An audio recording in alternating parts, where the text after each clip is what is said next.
नमस्कार, स्वागत है सारे न्यूज मध्य प्रदेश में। चलिए जानते हैं मध्य प्रदेश की ताजा और बड़ी खबरों को। एमपी में लॉन्च हुई लाडली बहना योजना, हर महीने खाते में आएंगे 1000 रुपए, जाने कौन कौन होगा पात्र।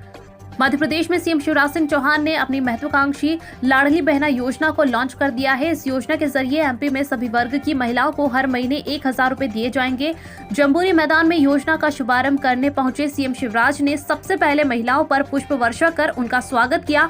भोपाल के जम्बूरी मैदान में लगभग 1 लाख महिलाओं की उपस्थिति में मुख्यमंत्री लाडली बहना योजना के आवेदन पत्र भरने के साथ ही योजना की शुरुआत हुई। मुख्यमंत्री शिवराज सिंह चौहान ने कार्यक्रम में स्वयं एक बहन का प्रपत्र भरवाकर उपस्थित बहनों को योजना की जानकारी दी। लाडली बहना योजना लॉन्चिंग के दौरान ही कमलनाथ ने माताओं, बहनों और बेटियों को दी सूचना। जानिए 2 ट्वीट में क्या कहा। विधानसभा चुनाव 2023 की तैयारी में सभी पार्टियां लग गई है। सभी राजनीतिक पार्टियां वोट के समीकरण को साधने की कोशिश कर रही है। चुनाव के मद्देनजर मध्य प्रदेश में शिवराज सरकार जहां अपनी महत्वाकांक्षी योजना लाडली बहना योजना लॉन्च कर रही है, वहीं दूसरी तरफ मध्य प्रदेश के पूर्व सीएम कमलनाथ ने ऐलान किया है कि कांग्रेस की सरकार आते ही महिलाओं को 18,000 रुपए प्रति वर्ष दिए जाएंगे। मध्य प्रदेश में मुख्यमंत्री बालिका स्कूटी योजना होगी शुरू। आपको बता दें कि मध्य प्रदेश सरकार द्वारा बालिकाओं के लिए कई नई योजनाएं प्रारंभ की गई है, जिसमें से एक नई योजना शुरू की जा रही है। इस योजना से मध्य प्रदेश सरकार द्वारा बालिकाओं को 12वीं क्लास पास होने पर छात्रों को ई स्कूटी दी जाएगी। इस योजना का ऐलान मध्य प्रदेश के वित्त मंत्री द्वारा बजट सत्र के दौरान किया गया। मध्य प्रदेश का पेपरलेस बजट आज होगा पेश। वित्त मंत्री जगदीश देवड़ा विधानसभा पहुंचे। मध्य प्रदेश के वित्त मंत्री जगदीश देवड़ा आज 11 बजे विधानसभा में बजट प्रस्तुत करेंगे। सीएम शिवराज सिंह चौहान सरकार के चौथे कार्यकाल का यह अंतिम बजट है। विधानसभा चुनाव से पहले इस बजट में सरकार कई योजनाओं की घोषणा कर सकती है। मध्य प्रदेश के किसानों को मिलते हैं 10,000 रुपए सालाना, जानिए कैसे उठाए योजना का लाभ। किसानों के लिए सरकार ने पीएम किसान योजना, कुसुम योजना, किसान क्रेडिट योजना, यह सभी योजनाएं चलाकर किसान अच्छा लाभ कमा रहे हैं। पीएम किसान योजना में किसानों को हर साल 6,000 रुपए की राशि दी जाती है, जिसमें मध्य प्रदेश में पीएम किसान योजना के साथ मुख्यमंत्री किसान कल्याण योजना के तहत किसानों को सालाना 10,000 रुपए दिए जा रहे हैं, जिसमें बताया गया है कि प्रधानमंत्री किसान सम्मान निधि योजना के तहत मिलने वाले 6,000 रुपए में मुख्यमंत्री किसान कल्याण योजना के 4,000 मिलाकर सालाना 10,000 की आर्थिक मदद दी जाती है। लोकसभा और विधानसभा चुनाव में भाजपा को मिले वोटों के अंतर 12% कम करना चुनौती।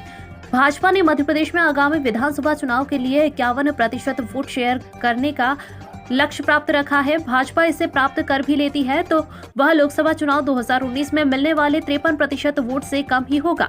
दरअसल पार्टी की बड़ी चिंता लोकसभा व विधानसभा चुनाव में मिलने वाले वोटों में 12% का बड़ा अंतर ही है। हालांकि इनमें मुद्दे, चेहरे और दायरा अलग अलग होता है, फिर भी यह अंतर बड़ा है। बता दें कि भाजपा को वर्ष 2018 के विधानसभा चुनाव में 41% वोट तो वर्ष 2019 के लोकसभा चुनाव में 53% वोट मिले थे। 230 सदस्यों वाली विधानसभा में भाजपा को 109 सीटें ही मिली थी, तो प्रदेश की 29 लोकसभा सीटों में भाजपा की झोली में 28 सीटें आई थी। बाल विवाह में कमी, बेटियों का ड्रॉप आउट और शिशु मृत्यु दर भी घटा। महिला दिवस से पहले जारी हुए अपराध और नौकरी के आंकड़े। हर साल 8 मार्च को अंतर्राष्ट्रीय महिला दिवस मनाया जाता है। इससे पहले मध्य प्रदेश सरकार ने महिला सशक्तिकरण को ध्यान में रखते हुए आंकड़े जारी किए हैं। राज्य सरकार का कहना है कि कांग्रेस के राज में बेटियां बोझ थी और लिंगानुपात बदतर था। महिलाओं के खिलाफ अपराध चरम पर थे। कार्यवाही नहीं होने से अपराधियों के हौसले बुलंद थे। अब बेटी की स्कूली शिक्षा से लेकर उच्च शिक्षा तक कई योजनाएं लाई गई है। महिलाओं की आर्थिक स्थिति मजबूत करने और उन्हें सशक्त बनाने के उद्देश्य से मध्य प्रदेश सरकार की तरफ से लाडली बहना योजना 2023 लागू की गई। डीईओ ने 2 पर्यवेक्षकों की निलंबित। परीक्षा केंद्र से 12वीं बोर्ड की उत्तर पुस्तिका हुई थी गायब।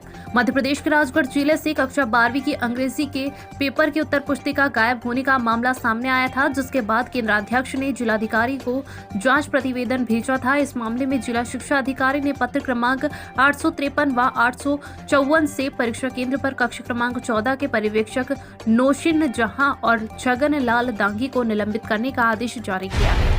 कक्षा 10वीं में चुनाव हार गए थे शिवराज, अब बनाया सबसे लंबे समय तक एमपी का सीएम बनने का रिकॉर्ड। पांव पांव वाले भैया के नाम से पहचाने जाने वाले प्रदेश के मुखिया शिवराज सिंह चौहान जन्म सीहोर जिले के नर्मदा तट स्थित जीत गांव में पिता प्रेम सिंह चौहान और माता सुंदर बाई के यहाँ हुआ था। आज शिवराज सिंह चौहान का जन्मदिन है। शिवराज सिंह चौहान पूरे 64 साल के हो गए हैं।